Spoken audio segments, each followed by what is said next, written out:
చలో భయ్యా నమస్తే. మనం హైదరాబాద్ నుంచి మనమైతే గుడికైతే ఎళ్ళబోతున్నాం గైస్. మహబూబ్‌నగర్‌లో ఉన్న గుడి మన్యం కొండ అని చెప్తారు గైస్ ఈ గుడికైతే. ఈ గుడి ఎవ్వరు కట్టలేరు. దానంతకు అదే వెలిసిందని చెప్పి మంచి స్టోరీ అయితే ఉంది. చాలా మంచి గుడి గైస్. చాలా వేలాది మంది భక్తులైతే ఉన్నారు. జాతర అయితే ఒక రేంజ్‌లో అవుతుంది. చూడండి మనమైతే ఇప్పుడు స్టార్ట్ అయిపోయాం హైదరాబాద్ నుంచెల్లి. ఇది హైదరాబాద్ నుంచెలైతే 130 కిలోమీటర్స్ దగ్గర దగ్గర పడుతుంది గైస్ మొత్తం. 1 ½ అవర్ ట్రిప్ అయితే ఉంటది. 1 ½ అవర్ ట్రావెల్ చేయాల్సొస్తది. దగ్గర దగ్గర 2 అవర్స్ ఒకవేళ మెల్లగెళ్తే. ఇంకా మెల్లగెళ్తే 3 అవర్స్ కూడా పడతది గైస్. అది మనం నడిపే దాన్ని బట్టి ఉంటది.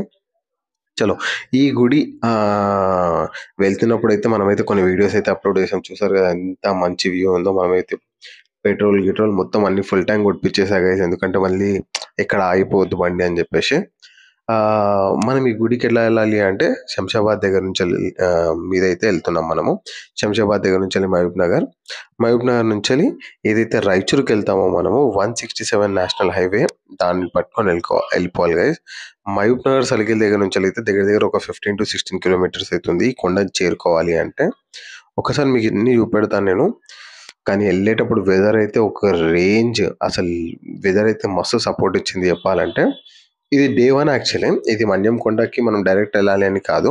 మన్యం కొండ నుంచెల్లి దాని తర్వాత మళ్ళీ జోగులాంబ ఉంది. జోగులాంబ దగ్గర నుంచెల్లి మళ్ళీ ఉరుకుంద అని చెప్పేసి నరసింహస్వామి టెంపుల్‌కి అయితే వెళ్తున్నాం గైస్. అవన్నీ చూపెట్టేస్తాను. ఇదైతే డే 1 చూస్తున్నారు కదా ఇప్పుడైతే మనం ఇది మన్యం కొండ ఎంట్రన్స్ అన్నమాట. టెంపుల్‌కెళ్ళే ఎంట్రన్స్ కింద నుంచెల్లి. సో చూడండి గైస్ ఇక్కడ నుంచి వ్యూ అయితే చాలా గలీజ్‌గా ఉందన్నమాట. మస్తు అనిపిస్తది వ్యూ అయితే. యాక్చువల్లీ ఈ కొండ దగ్గరకొచ్చేసి చాలా మంది మునులు, ఋషులైతే తపస్సు చేసేవాళ్ళంట గైస్ ఇంతకుముందు. అందుకోసమే మునుల కొండ అని చెప్పి పెట్టారు ముందు. ఇప్పుడు దాన్ని మెల్లమెల్లగా మన్యం కొండలాగా చేంజ్ చేశారన్నమాట. మన జాతర గీతర అయితే సూపర్ అయితాయి. ఋషులు వచ్చేసరికి నరసింహ యోగి, యతపు రామయోగి, కాశీరాయలు అని ఇలాంటి స్పిరిచువల్ గురూస్ అయితే ఇక్కడ మెడిటేషన్ అయితే చేసేవారంట. వాళ్ళ మెడిటేషన్ వల్లనే ఏమో ఇక్కడ స్వయంభూ వెంకటేశ్వర స్వామి గారు డైరెక్ట్ వచ్చారు అని చెప్పేసి టాక్ అయితుంది. గైస్ ఇది గుడి ఎంట్రన్స్ అన్నమాట. మొత్తం లోపల పైకెళ్ళిన తర్వాత ఇలా కనపడుతుంది. ఇక్కడ కోనేరు ఏదైతే కనపడుతుందో ఈ కోనేరు తవ్వలేరు గైస్. ఇది ఇక్కడ తవ్వలేరు ఎంట్రన్స్ గాయ్స్. ఆటోమేటిక్ దానంతకు అదే వచ్చింది. స్వామివారు కాలు పెట్టారు వచ్చారు అని చెప్పేసి అయితే మంచి చాలా మంది చెప్తారు దీని గురించి. చూడండి గైస్ ఈ మెట్లు అయితే సాలిడ్ ఉంటాయి. కొంచెం జాగ్రత్తగా వెళ్ళాల్సి వస్తుంది. ఒకవేళ చిన్నపిల్లలతో మీరు కనుక వచ్చారు అనుకోండి కొంచెం చూసుకొని తీసుకొని వెళ్ళండి గైస్. చూసారా గైస్ ఎంత చక్కగా ఉందో. అంతే కదా గైస్ ఇక్కడ కోతులు అయితే చాలా ఎక్కువ ఉంటాయి అన్నమాట.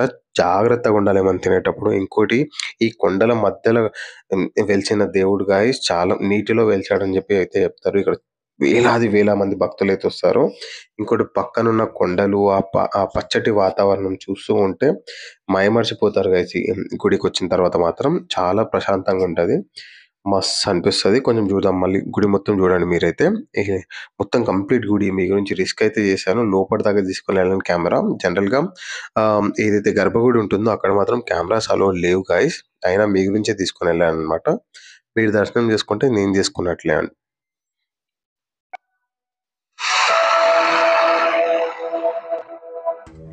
గైస్ మనమైతే గర్భగుడిలో వచ్చేసాం గైస్. ఎంత జాగ్రత్తగా తీస్తున్నా అంటే ఇంత క్లారిటీ రాలేదు కానీ చాలా జాగ్రత్తగా తీయాలి. ఎందుకంటే ఒక్కసారి చూసిరనుకో మొత్తం డిలీట్ చేసేదాకా వదలరంట. సో చూడండి ఎంత క్లారిటీగా వచ్చిందో. జూమ్ ఇన్ చేస్తాం అనుకున్నాను అప్పుడే వాళ్ళు పిలిచారనమాట.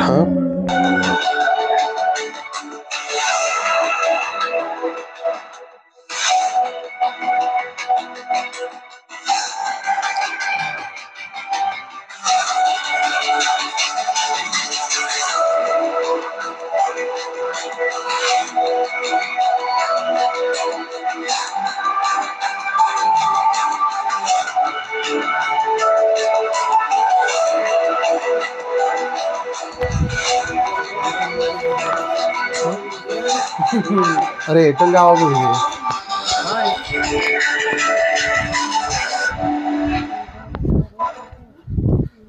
మూడు కొండల కొండ తెలంగాణ తిరుపతి కొండ మూడు కొండల కొండ తెలంగాణ తిరుపతి కొండ देखा हल्को तो మా మన్యం కొండ